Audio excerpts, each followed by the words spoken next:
lower.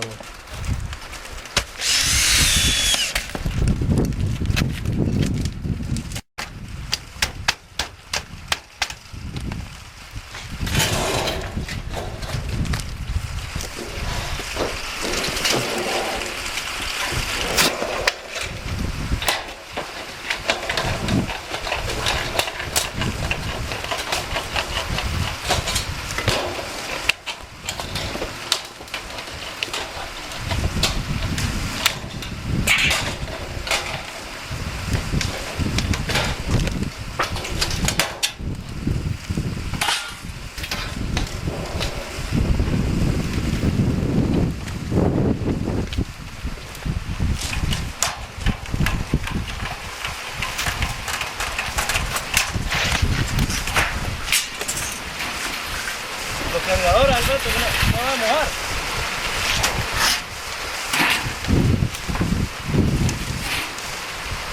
Oye, hay cooking. Ahí está atrás de vos, dale. Vamos, espera. No hay nada ahí que cubrir, va. Así que no. Solo era.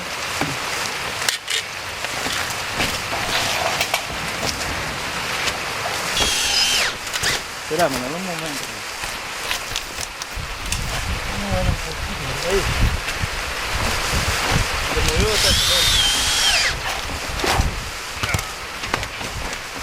So just get pushed down with screws, and then later on it'll get caulked again, and touch-up paint will go on the caulking.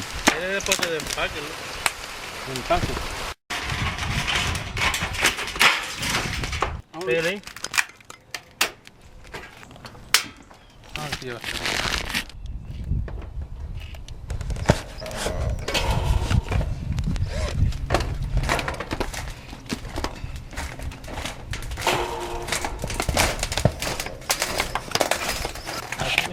Entonces se le pone hasta este y luego de este se le pone nueve. Pero cuando se le pone encima aquí con... ¿Es good o no?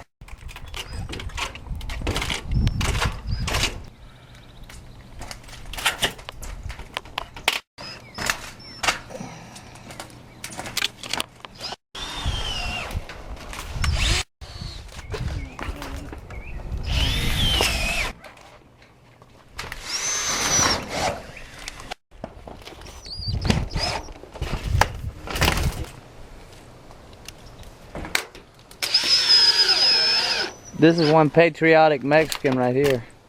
Red, white, and blue, right, Lalo? Okay, Lalo, I'm doing a video right now about the right way to install a roof. And it's filming right now, and I want you to tell the people what's the most important thing about putting this roof on. Maybe not to put the screws too tight, right? No. Just easy. When you see us about to touch the metal, you just stop. Yes, you don't want to go too tight. It's right. It's exactly right. And it's also very important not to work real fast. Just take your time, take it easy. Do a nice job. Yeah, it's important doing for the people the right way.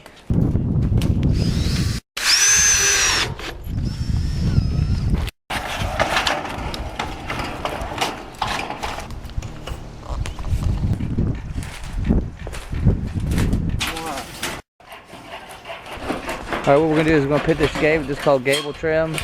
We're going to put this right here. I got this cut back flush. And I got this valley just like this. We're going to put this piece in first before we finish off this valley. But we need to butt it up to that piece right there. It's just a field cut. You just have to cut, notch it, angle it, just like that piece.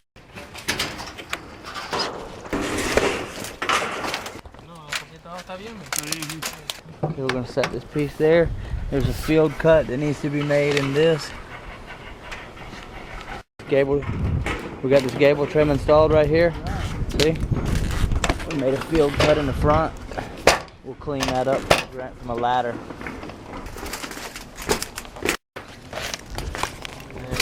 We're about to put down this cap. We're going to bend it later. We're going to let it hang over just like that, and then we'll treat it. I need it more this way. Yeah, a little bit more that way. There you go.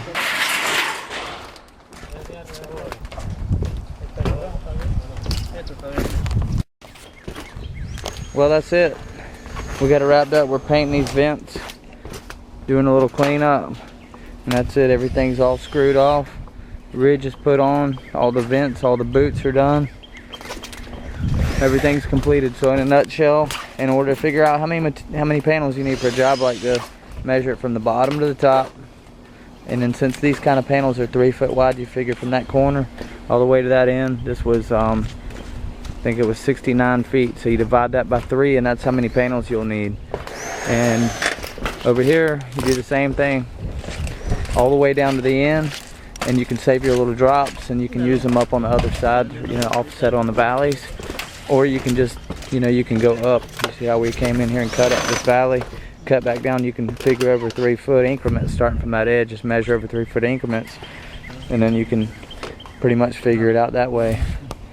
And if this porch right here extended out, say it went out and around this deck down here at the bottom, then all you do is you'd figure how many panels, you know, wide it goes that way, and then measure it from the bottom to the top, and just add those couple of panels right there, and you still do this drop thing the same way.